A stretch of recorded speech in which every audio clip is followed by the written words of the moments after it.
Assalamualaikum warahmatullahi wabarakatuh. Perkenalkan, saya Indah Hanisa, NIM 19033028 dari jurusan Fisika, Prodi Pendidikan Fisika, Fakultas Matematika dan Ilmu Pengetahuan Alam Universitas Negeri Padang.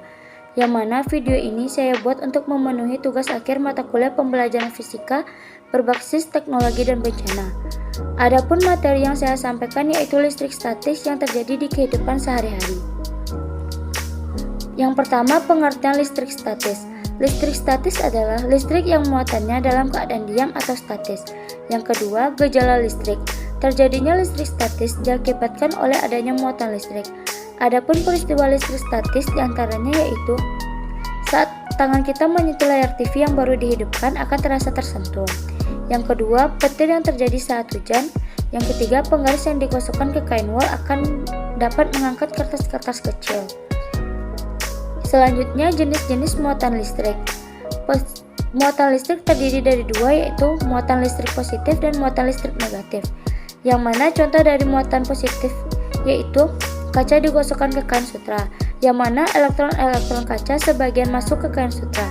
Sedangkan muatan listrik negatif contohnya yaitu ebonit yang digosokkan dengan kain wol, yang mana elektron kain wol berpindah sebagian ke ebonit. Selanjutnya, hukum kekekalan muatan listrik. Jumlah bersih muatan listrik yang dihasilkan pada dua benda yang berbeda, contohnya penggaris plastik dan kain wol, dalam suatu proses penggosokan adalah 0. Selanjutnya, jenis interaksi di antara dua muatan. Dua muatan listrik yang saling berdekatan akan mengalami interaksi. Interaksi tersebut bisa berupa saling tarik-menarik jika muatan tidak sejenis dan tolak-menolak jika muatan sejenis. Peristiwa tarik-menarik atau tolak-menolak antara dua muatan disebabkan oleh adanya hukum Coulomb, yang mana bunyi hukum Coulomb yaitu gaya antara muatan bekerja berbanding lurus dengan muatan dan berbanding terbalik dengan kuadrat pisah keduanya. Secara sistematis kita dapat merumuskannya yaitu F sama dengan K dikali Q1 dikali Q2 per R kuadrat, yang mana F yaitu gaya Coulomb dengan satuan Newton dan K konstanta Coulomb dengan satuan Newton meter kuadrat per Coulomb kuadrat.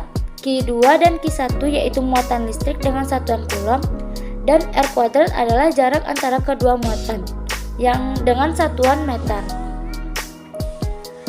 Adapun peristiwa yang terjadi pada materi statis ini yaitu terjadinya petir pada saat hujan.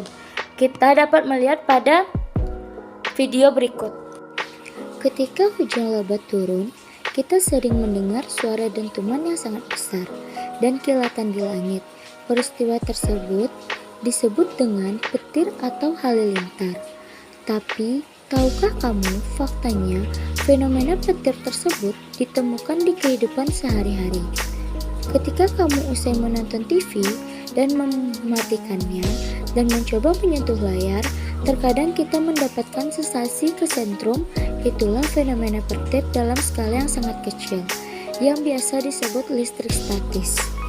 Listrik statis tersebut bermuatan sangat kecil dan hanya berada di suatu tempat selama beberapa saat. Listrik statis dapat dibuat dengan cara menggosokkan dua buah benda. Fenomena tersebut sama dengan yang biasa terlihat di langit, tetapi dengan skala yang sangat besar. Pada saat kasus di langit, awan terus bergerak secara teratur dan terus-menerus. Selama pergerakan ini, awan akan berinteraksi dengan awan lainnya, sehingga muatan negatif akan berkumpul di satu sisi saja dan sisi sebaliknya akan bermuatan positif. Jika perbedaan potensial antara awan dan bumi pun besar, hal ini akan mengakibatkan terjadinya pembuangan muatan negatif dari awan ke bumi. Untuk mencapai keseimbangan pada saat proses pembuangan ini, media yang dilalui adalah udara. Pada saat muatan negatif mampu melewati ambang batas isolasi udara, saat itulah terjadi ledakan suara yang kita dengar sebagai suara menggelegar disebut guntur. Kenapa guntur lebih lembat dari petir? karena kecepatan cahaya lebih cepat dari kecepatan bunyi. Sekian penjelasan dari saya ucapkan terima kasih, saya akhiri. Wassalamualaikum warahmatullahi wabarakatuh.